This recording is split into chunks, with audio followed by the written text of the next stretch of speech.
বসে গেল পদ্মা সেতুর শেষ রোড স্ল্যাবও। মাওয়া থেকে জাজিরায় দৃশ্যমান পুরো সড়ক পথ। অক্টোবরে পিচ ঢালাই। নির্ধারিত সময়ের মধ্যেই শেষ হবে কাজ, আশা সেতুমন্ত্রী। গণটিকা ক্যাম্পেইন আর নয়, ভ্যাকসিন দেয়া হবে নিবন্ধনের মাধ্যমেই। ফেব্রুয়ারির মধ্যেই ৮ কোটি মানুষ পাবে টিকা। করোনায় মৃত্যু আরও কমেছে। দিনাজপুরে ফুটবল খেলার সময় বজ্রপাতে ৪ কিশোরের মৃত্যু। মাছ ধরতে গিয়ে আরও ৩ জনের প্রাণহানি। স্বজনদের আহাজারিতে ভারী পরিবেশ। এবং সাবেক সেনা কর্মকর্তা সিনহা হত্যা মামলায় সাক্ষ্য গ্রহণের প্রথম দিন সাক্ষ্য দিলেন বোন। কাল জেরা করা হবে ওসি প্রদীপ ও এসআই লিয়াকতকে।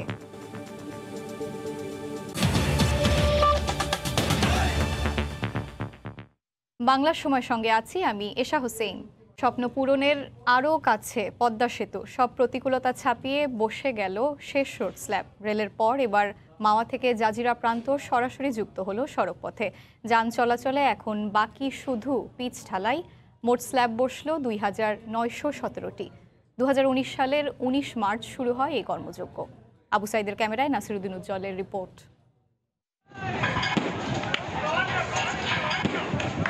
সোমবার ঘড়ির কাঁটায় ঠিক 10:12 বাজতেই 2FU33 নম্বর স্ল্যাবটি মা প্রান্তের 12 ও 13 নম্বর খুঁটির গ্যাপ পূর্ণ করে দেয়। এই মাহেন্দ্রক্ষণটিতে উপস্থিত ছিলেন পদ্মা সেতুর প্রকল্প পরিচালক সহ সেতুর সংশ্লিষ্ট ঊর্ধ্বতন কর্মকর্তারা। সেতুর এই মাইল ফলক অর্জনে খুশি সংশ্লিষ্টরা। ক্রেনের মাধ্যমে বসাই, তারপর আঠা লাগাই, গুলু জিএমপি লাগাই। পদ্মা সেতুর কাজের জন্য আমরা খুবই গর্বিত। 42 ফুট চড়া স্প্যানের উপরতলায় 72 ফুট প্রস্থের 4 লেনের সড়ক পথ তৈরি শেষ হতে এখন বর্ষা মৌসুম কাটলেই শুরু হবে 100 মিলিমিটার পুরুত্বের কার্পেটিং। মূল যে ভিত আমাদের road slab, erection, tracing, grouting সব ক্রমানুযায়ী একের পর এক শেষ হয়ে গেছে।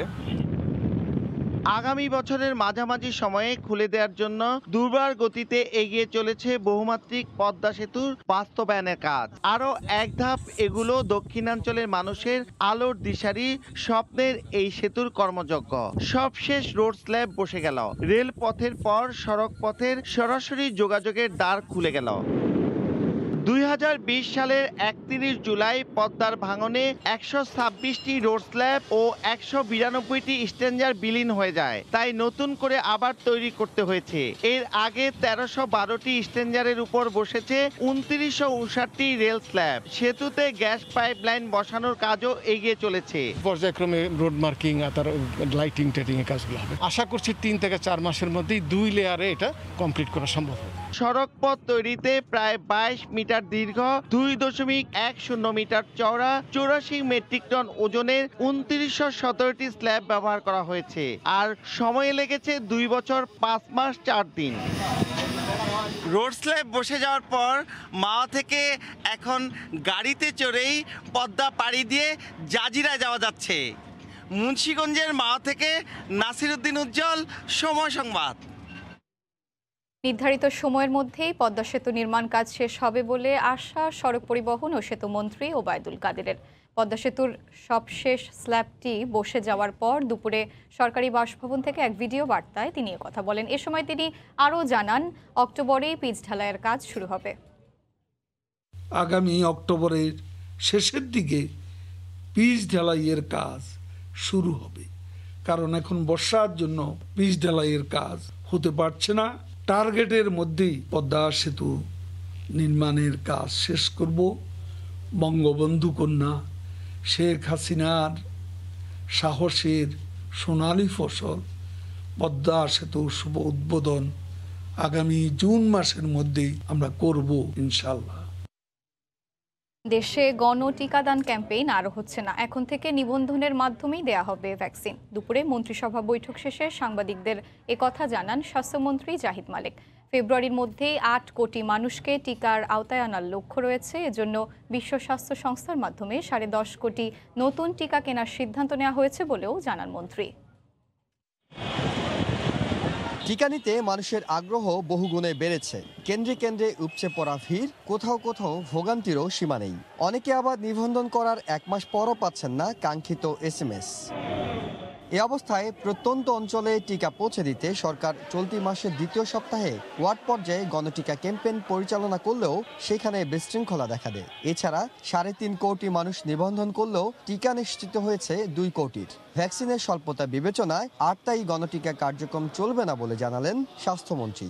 আমরা গণ কথাটা হয়তো আগামীতে ব্যবহার আমরা করব না।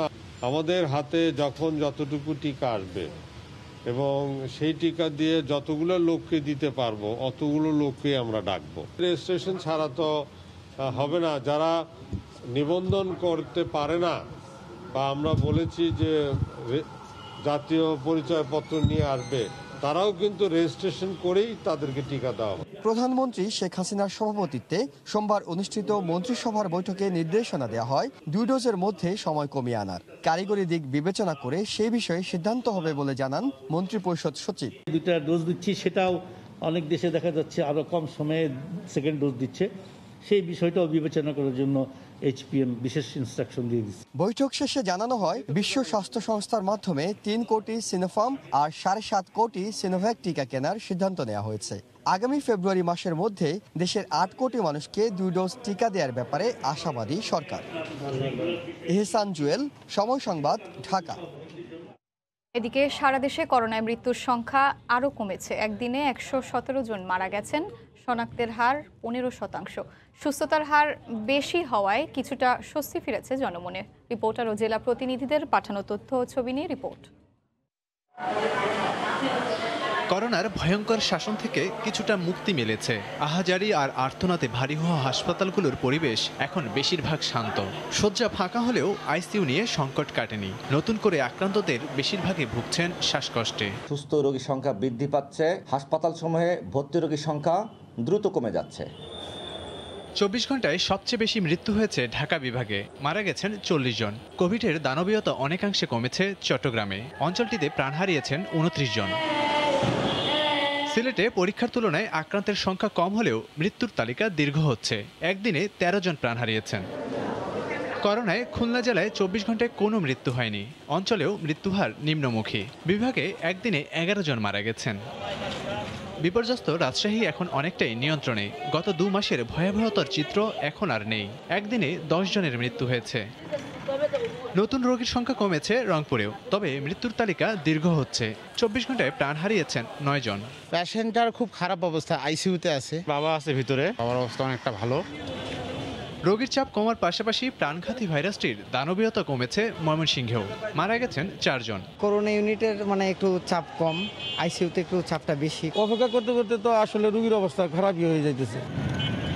বরিশালে মৃত্যুহার প্রায় শূন্যের কোটায়, 24 ঘন্টায় 1 জনের প্রাণ ঝরেছে। একক জেলা হিসেবে সর্বোচ্চ 9 জনের মৃত্যু হয়েছে কুমিল্লায়, আর কুষ্টিয়ায় মারা গেছেন 8 জন। লাবিব হাসান, সময় সংবাদ। বাংলার সময় আরও থাকছে।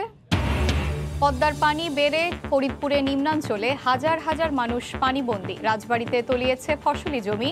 কুষ্টিয়ায় শেখ রাসেল শহর রক্ষা বাঁধে 7 পয়েন্টে ভাঙন। এদিকে বরিশালে নগর প্রশাসন ও জেলা প্রশাসনের মধ্যে দ্বন্দ্বের ঘটনায় সিভিল অ্যাডমিনিস্ট্রেটিভ অ্যাসোসিয়েশনের দেয়া বিবৃতির ভাষা ঠিক ছিল না বলে মন্তব্য করেছেন মন্ত্রী পরিষদ সচিব খন্দকার আনোয়ারুল ইসলাম। দুপুরে সচিবালয়ে তিনি আরও বলেন, এ ঘটনা থেকে শিক্ষা নিয়ে প্রশাসন ও জনপ্রতিনিধিদের মধ্যে সম্পর্ক বাড়াতে হবে। তারা সবাই এই বিবৃতির সাথে দ্বিমত পোষণ করছে এবং এই ল্যাঙ্গুয়েজ এটা হওয়া উচিত ছিল না। এটা অ্যাডমিনিস্ট্রেটিভ সার্ভিস অ্যাসোসিয়েশনেরও যারা ছিল তারাও এগ্রি করে গেছে। বরিশালের ঘটনা আমরা এক্স্যাক্টলি জানি না কি ভিতরে, কিন্তু আমরা আগে তাদেরকেই দায়িত্ব দিয়েছি, তোমরা নিজেরা বসে সব লেভেলেই বলা হয়েছে, মেয়র বা কমিশনার বা ল এনফোর্সিং এজেন্সি যারা আছে নিজেরা আগে বসে দেখো কেন এই ঘটনাটা হলো। সিলেটের 3 আসনের উপনির্বাচনের ভোট গ্রহণ আগামী 4 সেপ্টেম্বর। দুপুরে ইসি সচিবালয়ে কমিশন সভা শেষে একথা জানান নির্বাচন কমিশন সচিব হুমায়ুন কবির খন্দকার। তিনি জানান, নির্বাচনের আগে 1 সেপ্টেম্বর সকাল 8টা থেকে মাত্র 24 ঘন্টা প্রচারণার সুযোগ পাবেন প্রার্থীরা।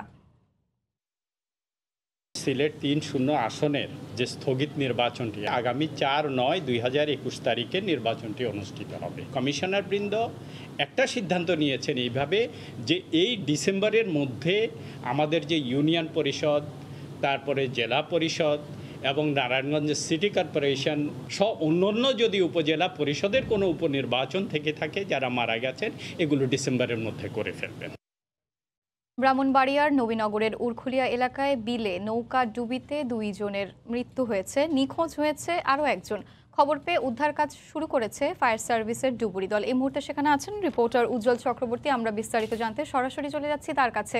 উজ্জ্বল, এশা আমি এই মুহূর্তে দাঁড়িয়ে আছি ব্রাহ্মণবাড়িয়া নবীনগর উপজেলার ওরখুলিয়া ভৈরবনগর এবং বিদ্যাকোট এলাকার 3 গ্রামের মাঝামাঝি স্থানে, যেখানে নৌকা কিছুক্ষণ আগে আপনি জানেন নৌকা ডুবে এখানে 2 জন মারা গেছে এবং এখন পর্যন্ত একজন নিখোঁজ আছে। অর্থাৎ আপনাকে জানিয়ে রাখি আজ বিকেল 3টা নাগাদ ব্রাহ্মণবাড়িয়া নবীনগরে ওরখুলিয়া এই বিলের মধ্যেই এশা এবং রিয়াদ দম্পতি তারা সিলেটে বসবাস করেন। তারা ঘুরতে বেরিয়েছিলেন নৌকা যুগে স্বজনদের নিয়ে এই বিলের মাঝখানে, কিন্তু ব্রাহ্মণবাড়িয়া এবং নবীনগর নৌপথে যে চলাচল করে দ্রুত গতিসম্পন্ন স্পিডবোট, সেই স্পিডবোটের ধাক্কায় কিন্তু যে নৌকাটি সেটি পানির তুরে উল্টে যায়। এরপরে কিন্তু ঘটনাস্থলে কিন্তু 2 জন অর্থাৎ এশা এবং তার স্বামী রিয়াদ প্রাণ হারায়। পরবর্তী সময়ে তাদের সন্তানকে অনেক খোঁজাখুঁজি করার পরও এখনও তার কোনো সন্ধান মিলেনি, সে নিখোঁজ হয়। নৌকার মধ্যে আরও যারা ছিল স্বজন তারা কোনো ক্রমে সাঁতরিয়ে উপরে উঠতে পারলেও শিশু এশা কিন্তু উঠতে পারেনি, যার কারণে সে এখনও নিখোঁজ আছে। খবর পেয়ে নবীনগর থেকে ফায়ার সার্ভিস এবং স্থানীয় পুলিশ এবং স্থানীয় প্রশাসনের লোকজন কিন্তু এই মুহূর্তে অভিযান চালাচ্ছে। তারা নিখোঁজ যে শিশু মারিয়া তার সন্ধানে এখনও এই মেঘনা বা তিতাস কাছাকাছি যে বিল আছে সেই বিলের মধ্যে কিন্তু তারা তল্লাশি অভিযান চালাচ্ছে। আমি কিছুক্ষণ আগে কথা বলেছিলাম নবীনগর থানার ভারপ্রাপ্ত কর্মকর্তা ওসি যে আছেন তিনি, তার সাথে তিনি বলছেন যে তাদের পক্ষ থেকে জাল ফেলে এবং ফায়ার সার্ভিসের যে ডুবুরি তাদের সাহায্যে শিশু নিখোঁজ যে শিশু মারিয়া তাকে সন্ধানে তারা কাজ করছেন। পাশাপাশি উপজেলা নির্বাহী কর্মকর্তা বলছেন যতক্ষণ না পর্যন্ত শিশু মারিয়াকে খুঁজে না পাওয়া যায় ততক্ষণ পর্যন্ত তারা সেটি অনুসন্ধান চালাবেন। পাশাপাশি স্থানীয় লোকজন অর্থাৎ 3 গ্রামের যে গ্রামবাসী আছে, বিশেষ করে উরখুলিয়া, ভৈরবনগর এবং বিদ্যাকোট, তারা কিন্তু উপজেলা প্রশাসন এবং পুলিশের সাথে ফায়ার সার্ভিসের সাথে কিন্তু উদ্ধার অভিযানে যুক্ত হয়েছেন। সার্বিকভাবে এখনও তল্লাশ অভিযান চলমান আছে। তা সার্বিকভাবে এই ছিল আমার কাছে নবীনগরের উরখুলিয়া এলাকা থেকে উদ্ধার অভিযানের সর্বশেষ। ব্রাহ্মণবাড়িয়া থেকে আমাদের সাথে সরাসরি যুক্ত ছিলেন সহকর্মী উজ্জ্বল চক্রবর্তী। পদ্মার পানি বাড়তে থাকায় বিপর্যস্ত নদী তীরবর্তী মানুষের জীবন তলিয়ে গেছে ফরিদপুরের সদরপুর ও চরভদ্রাসনের নিচু এলাকা। দুর্ভোগে পড়েছেন পানিবন্দী হাজার হাজার মানুষ, রাজবাড়িতে নষ্ট হচ্ছে ফসলি জমি। এদিকে কুষ্টিয়ায় শেখ রাসেল সহ রক্ষা বাঁধের 7টি পয়েন্টে ভাঙন দেখা দেয় আতঙ্কে আছেন এলাকাবাসী। জেলা প্রতিনিধিদের পাঠানো তথ্য ও ছবি নিয়ে রিপোর্ট। পদ্মা ও গড়াই নদীর অব্যাহত ভাঙন পৌঁছেছে দ্বার প্রান্তে, তাই বাধ্য হয়ে ঘরবাড়ি সরিয়ে নিচ্ছেন কুষ্টিয়ার মিরপুর, সদর, কুমারখালী ও খোকসা উপজেলার নদী তীরের মানুষেরা। এছাড়া ভাঙনের ঝুঁকিতে আছে শেখ রাসেল শহররক্ষা বাঁধের আরও 19টি পয়েন্ট, তাই জিও ব্যাগ ফেলে ঠেকানোর চেষ্টা পানি উন্নয়ন বোর্ডের। যেখানে ভাঙন দেখা দিচ্ছে সেখানে আমরা জিও ব্যাগ দিয়ে ভাঙন ঠেকানোর ব্যবস্থা করছি। নদী ভাঙন প্রতিরোধে আমরা 24 ঘন্টা কাজ করে যাচ্ছি। ফরিদপুরে ভোগান্তির শেষ নেই বানভাসীদের। জলমগ্ন সড়কে কচুরিপানা ডিঙ্গিয়ে চলছে যানবাহন। পানিবন্দী জেলার সদরপুর ও চরভদ্রাসনের 15,000 মানুষ, তলিয়েছে শত শত হেক্টর ফসলি জমি। বন্যার কারণে গতবারও ক্ষতি হয়েছে, আবার এই তারিখেও হঠাৎ করে পানি আসার কারণে বেশি ক্ষতি হয়ে গেছে। এখন আমাদের রাস্তাঘাট যাই চলে বের খাবো, রাস্তাঘাট ডুবে গেল ভাই। পানি উঠছে আজকে 4 দিন ধরে, কেউ তো খোঁজ খবর নিল না আমাকে। এদিকে রাজবাড়ির 4টি ইউনিয়নের বিভিন্ন এলাকা প্লাবিত হয়েছে। ঘরের ওপর মাচা করে গরু বাছুর নিয়ে কোনো রকমে দিন কাটছে বানভাসীদের। দেখা দিয়েছে বিশুদ্ধ পানি ও খাবার সংকট। নষ্ট হয়ে গেছে হেক্টর হেক্টর জমির ফসল। ফাহরিয়া ফারজানা, সময় সংবাদ। চাল আমদানির ঘোষণায় নওগাঁয় পড়ে গেছে ধানের দাম, কমেছে মণ প্রতি 150 টাকা পর্যন্ত। ব্যবসায়ীরা বলছেন চালের দামের সঙ্গে সঙ্গতি রেখে ধানও কম দামে কিনছেন তারা। তবে ন্যায্য মূল্য নিশ্চিত করতে হাটগুলোতে প্রশাসনের তদারকি চান কৃষকরা। নওগাঁ থেকে এমআর রকির রিপোর্ট। নওগাঁর হাটগুলোয় উঠেছে রোপা আউশ ধান, তবে সরবরাহ ভালো হলেও চাল আমদানির ঘোষণার পর দর পড়েছে ধানেরও। জেলার ছাতনতলী হাটে সপ্তাহের ব্যবধানে মণ প্রতি 150 টাকা কমে বিক্রি হচ্ছে ধান। ধানের এমন দর পতনে অসহায় কৃষকরা। ব্যবসায়ীদের সিন্ডিকেটের কারসাজিতে ন্যায্য মূল্য না পাওয়ার অভিযোগ তাদের। 15 টাকায় আমি 1320-30 টাকা বেঁচে গেছি, এখন ব্যবসায়ীরা সুযোগ নেওয়ার জন্য ধান কিনতেছে 1130-40। আমাদের বিঘা প্রতি খরচ হচ্ছে 7 থেকে 7,500 টাকা। আমাদের খরচই উঠতেছে না। ব্যবসায়ীরা লাভ করতেছে, মেলারা লাভ করতেছে, কৃষকেরই লস হইতেছে। যদিও ব্যবসায়ীরা বলছেন ভারত থেকে চাল আনার খবরে ধান কিনতে হচ্ছে হিসেব কষে। মিলালারা যারা ধান কিনতেছে তারা করতেছে যে আমরা এত দামে ধান কিনে লস খাবো কেন, সরকার যেহেতু এলসি নামাচ্ছে সেহেতু আমরা একটু বাজার ধীর গতি মানে স্থিতি আনি আর কি, এই জন্য এই অবস্থা। আমরাও ধান কিনে বিপাকে আছি যে ধান বিক্রি হবে কিনা, প্রতিদিনের ন্যায় দাম কমতেই আছে। বড় মিলাররা এই চাল আমদানির কারণে ওনারা ভয়ে ধানই কিনতে যাচ্ছে না। কৃষি বিভাগের তথ্য মতে চলতি রোপা আউশ মৌসুমে জেলায় 70,000 হেক্টর জমিতে ধানের আবাদ হয়েছে, যা থেকে প্রায় 3 লাখ মেট্রিক টন ধান পাওয়ার আশা করা হচ্ছে। এমআর রকি, সময় সংবাদ, নওগাঁ। নেত্রকোনায় পুরোদমে চলছে রোপা আমনের আবাদ। ব্যস্ত সময় পার করছেন কৃষকরা। জেলার 10 উপজেলার মধ্যে সদর, পূর্বধলা, কেন্দুয়ায় রোপা আমন বেশি আবাদ হয়। এবার জেলায় আবাদের লক্ষ্যমাত্রা ধারণ করা হয়েছে 1,30,760 হেক্টর। তবে হাওড় অঞ্চলের ফলন বেশি হয়। কৃষি বিভাগ বলছে সরকারিভাবে কৃষি প্রণোদনা দেয়ায় 450 হেক্টর অতিরিক্ত জমিতে বীজতলা বপন করা হয়েছে। ইতোমধ্যে 1,05,000 জমি আবাদ সম্পন্ন হয়ে গেছে। 1 বছর বন্ধের পর পুনরায় হিলি স্থলবন্দর দিয়ে ভারত থেকে ফল আমদানি শুরু হয়েছে। এতে খুশি ব্যবসায়ী ও বন্দরের শ্রমিকরা। পচনশীল পণ্য হওয়ায় দ্রুত সব ধরনের সহযোগিতার আশ্বাস দিয়েছে পানামা কর্তৃপক্ষ ও হিলি কাস্টমস। হিলি প্রতিনিধি শফিকুল ইসলাম শফিকের পাঠানো তথ্য ছবি নিয়ে রিপোর্ট। কাস্টমসের নানা জটিলতার কারণে ফল আমদানি করে অনেক সময় বিপাকে পড়তে হয় ব্যবসায়ীদের। এতে ক্ষতির আশঙ্কায় মুখ ফিরিয়ে নেন তারা। তবে 1 বছর বন্ধের পর আবারও হিলি স্থলবন্দর দিয়ে ভারত থেকে ফল আমদানি শুরু করেছেন ব্যবসায়ীরা। ফল আমদানি শুরুর খবরে বন্দর এলাকায় আসতে শুরু করেছেন বিভিন্ন এলাকা থেকে পাইকাররা। রোববার ভারত থেকে ফল বোঝাই একটি ট্রাক হিলি বন্দরে প্রবেশের মধ্য দিয়ে এ কার্যক্রম শুরু হয়। ঢাকার একটি আমদানিকারক প্রতিষ্ঠান ফল আমদানি করেছে।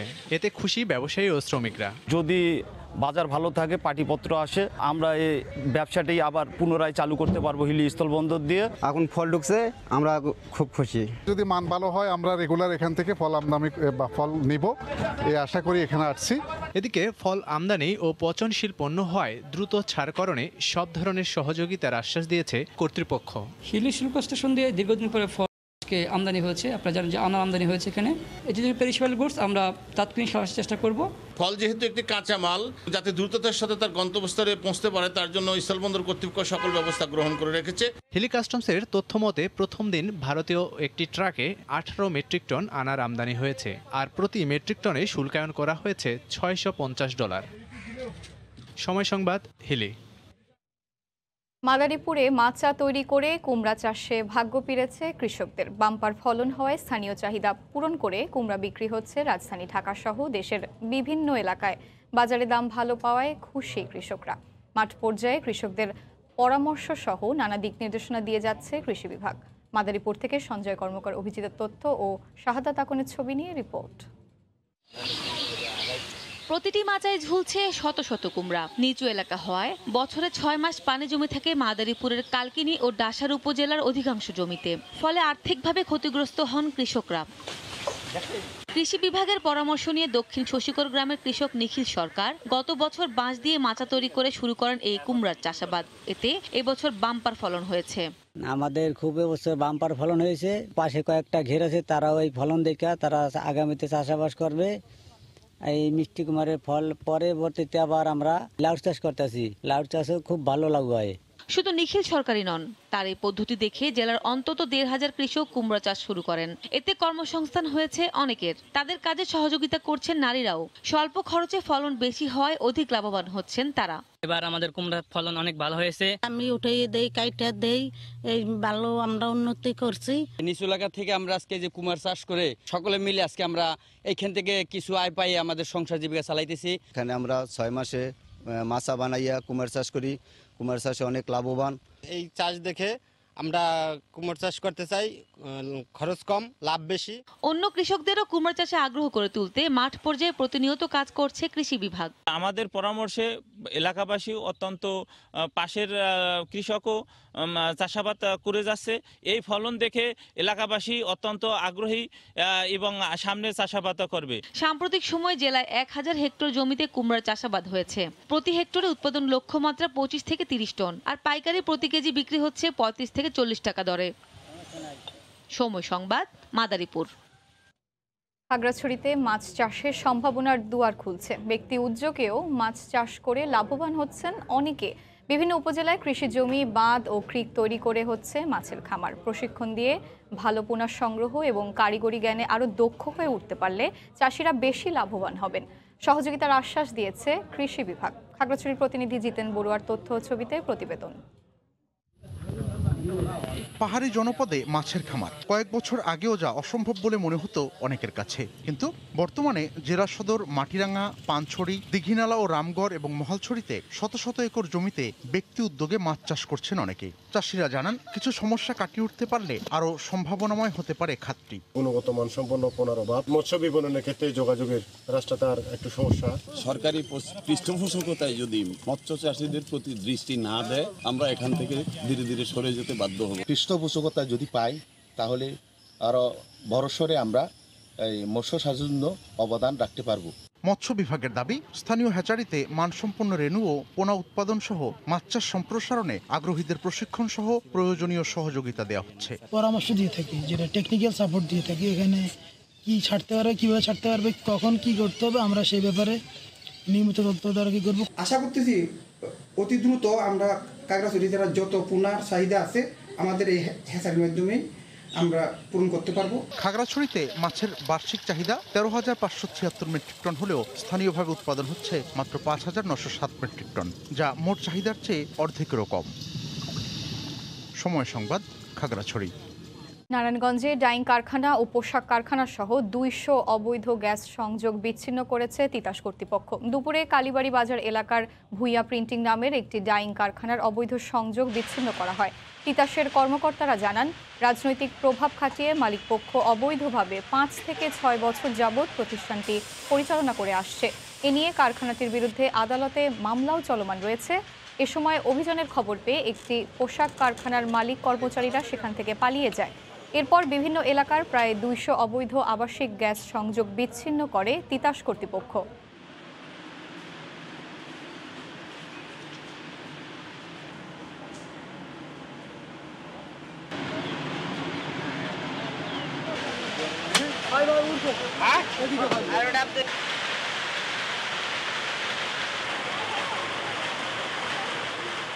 দেয় তো 30,000 ওই কারছে, আবার হ্যাঁ এই দিয়া যায় সংযোগ, দেখি নো বিনিময় হ্যাঁ লয়ে লয়। হ্যাঁ ওই জ্বালাইতেছে, হ্যাঁ ওই লাগাই দিয়ে হ্যাঁ আবার জ্বালাইতেছে। জানতে পারছি যে এটা অবৈধভাবে এখান থেকে সে গ্যাস ব্যবহার করতেছে। তো আজকে আমরা কেন্দ্রীয় ভিজিলেন্স, আমাদের লোকাল অফিস এবং আমরা সবাই এখানে অভিযান পরিচালনা করে ঘটনার সত্যতা পাই এবং তার সংযোগটা আমি বিচ্ছিন্ন করি। দেশের 80% রেল ইঞ্জিনের মেয়াদ পেরিয়েছে বহু আগেই। বহরে আছে 70 বছরের পুরনো ইঞ্জিনও।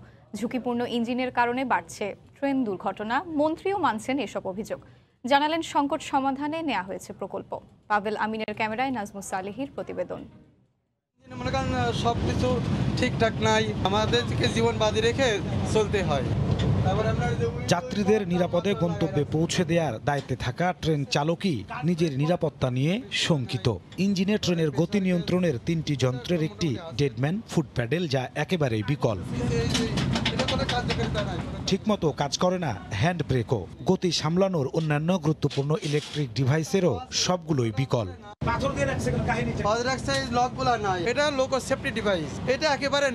অনেক ইঞ্জিনেই দেখা যায় চাকার ব্রেক বেঁধে রাখা হয়েছে সাধারণ বেড়া বাঁধার তার দিয়ে। বাইরের যন্ত্রাংশগুলো মরিচা ধরে ক্ষয় হয়ে গেছে। হ্যাঁ তারপরে চলতেছে। ইঞ্জিন নিয়ে বের হন, ভয় লাগে না? ভয় তো লাগে, স্বাভাবিক। বুঝেনি তো, পার্টসের অনেক সমস্যা থাকতে পারে। কমলা কমলাপুর ইঞ্জিন মেরামত লোকোশেডে প্রতিদিনই বাড়ছে বিকল ইঞ্জিনের সংখ্যা। মেকানিকরা বলছেন ৮০% ইঞ্জিনেরই মেয়াদ ফুরিয়ে গেছে অনেক আগে। পুরানো ইঞ্জিনের যন্ত্রাংশও এখন আর পাওয়া যায় না। মন্ত্রীও স্বীকার করছেন ইঞ্জিন সংকটের কথা। বলছেন নিরাপদ রেল ব্যবস্থা গড়তে নেওয়া হয়েছে প্রকল্প। ইতিমধ্যেই ১৬টা চলে এসছে, আরও প্রায় ৭০টা লোকোমোটিভ আমাদের পাইপলাইনে আছে। লোকোমোটিভের কোনো প্রবলেম হয়তো এইগুলো আসলে প্রাথমিক অবস্থা এখন থাকবে না। যাত্রী সেবার মান বাড়াতে আরও বেশি ইঞ্জিন দরকার বলে মনে করেন সংশ্লিষ্ট অফিসাররা। গত 10 বছরে রেলের উন্নয়নে খরচ হয়েছে ৪৬,০০০ কোটি টাকা। তবুও ৮০% মেয়াদ উত্তীর্ণ আর ঝুঁকিপূর্ণ ইঞ্জিন দিয়ে চলছে ট্রেন। বিশেষজ্ঞরা বলছেন এই সমস্যার সমাধান না করে বড় বড় প্রকল্প নিতে আগ্রহ বেশি রেল কর্তাদের। নাজমুস সালেহী, সময় সংবাদ, ঢাকা। থানা পুলিশের নাম শুনলেই সাধারণত অপরাধ সহায়তা কিংবা কোনো আইনি বিষয় ভাবতেই অভ্যস্ত সকলে। সেখানে দায়িত্বরত কিংবা অপেক্ষমান সবারই ব্যস্ততা এসব নিয়েই। কিন্তু সময় কাটানোর জন্য যদি বই পড়ার সুযোগ পাওয়া যায় থানা চত্বরেই, কেমন হয় বিষয়টি? এমনই ব্যতিক্রমী উদ্যোগ দেখা গেছে দিনাজপুরে। করোনায় মারা যাওয়া জেলার একজন পুলিশ কনস্টেবলের নামে নামকরণ করা হয় পাঠাগারটির। গোলাম নবী দুলালের তথ্য ও মনজিদ আলম শিমুলের ছবি নিয়ে রিপোর্ট। খানসামা থানা চত্বরে কনস্টেবল নাজমুল ইসলাম স্মৃতি পাঠাগারটি আনুষ্ঠানিকভাবে চালু হয় ১৯ আগস্ট। নামকরণ করা হয় কনস্টেবল নাজমুল হোসেনের নামে। গাইবান্ধা পুলিশ সুপারের কার্যালয়ের হিসাব শাখায় কর্মরত অবস্থায় ২০২০ সালের ১৬ অক্টোবর করোনায় আক্রান্ত হয়ে মারা যান তিনি। নাজমুল ইসলামের বাড়ি উপজেলার বিষ্ণুগঞ্জ গ্রামে। তার স্মৃতির প্রতি শ্রদ্ধা জানিয়ে গড়ে তোলা হয় লাইব্রেরিটি। পুলিশের কাছে আসতে ভয় পায়, এই ভীতিটা যেন মানুষ না করে এবং এই ভীতিটা মূলত দূর করার জন্য আমাদের এই ব্যতিক্রমধর্মী পদক্ষেপ। পুলিশ বিভাগের এমন উদ্যোগে গর্বিত নাজমুলের পরিবারের সদস্যরা। থানা যে মানবিক হতে পারে, সেই থানায় যে মানুষের জ্ঞান অর্জনের জায়গা হতে পারে, পরিত্যক্ত এই জায়গাটাতে আমরা সেটা করেছি। তার স্মরণে লাইব্রেরি খোলানো হয়েছে। থানা অফিসারের কৃতজ্ঞতা জানাই। থানায় সেবা নিতে আসা সাধারণ মানুষ সহ পুলিশ সদস্যরা অবসর সময়ে এখানে বই পড়েন। পাশাপাশি এলাকার অনেক তরুণরাও ভিড় করছেন পাঠাগারে। এমন একটি ব্যতিক্রমী উদ্যোগকে ইতিবাচক হিসেবে দেখছেন স্থানীয়রা। জ্ঞানভিত্তিক যে মানবিক সমাজ গঠনে যুব সমাজ ভূমিকা রাখবে, সেই ক্ষেত্রে এই বইগুলো অনেক কার্যকর হবে। এরকম পাঠাগার নির্মাণের ফলে এখন আশা করি যুব সমাজ পড়ালেখায় মন দেবে। সমাজের সব শ্রেণীর পাঠকের পাশাপাশি তরুণদের মোবাইল ও ইন্টারনেট আসক্তি থেকে দূর রাখতে এমন পাঠাগার বেশ ভূমিকা রাখবে বলে মন্তব্য উপজেলা নির্বাহী কর্মকর্তার। আইনশৃঙ্খলা পরিস্থিতি নিয়ন্ত্রণের পাশাপাশি খানসামা তালাম পুলিশ এখানে বিভিন্ন বয়সী পাঠকের জ্ঞান পিয়াসা মেটানোর একটা সুযোগ তৈরি করে দিল। প্রাথমিকভাবে কম সংখ্যক বই নিয়ে শুরু করলেও পরে সংখ্যা আরও বাড়ানো হবে বলে জানায় কর্তৃপক্ষ। সময় সংবাদ, দিনাজপুর। বাংলার সময় শীর্ষ সংবাদ জানিয়ে দিচ্ছি আরেকবার।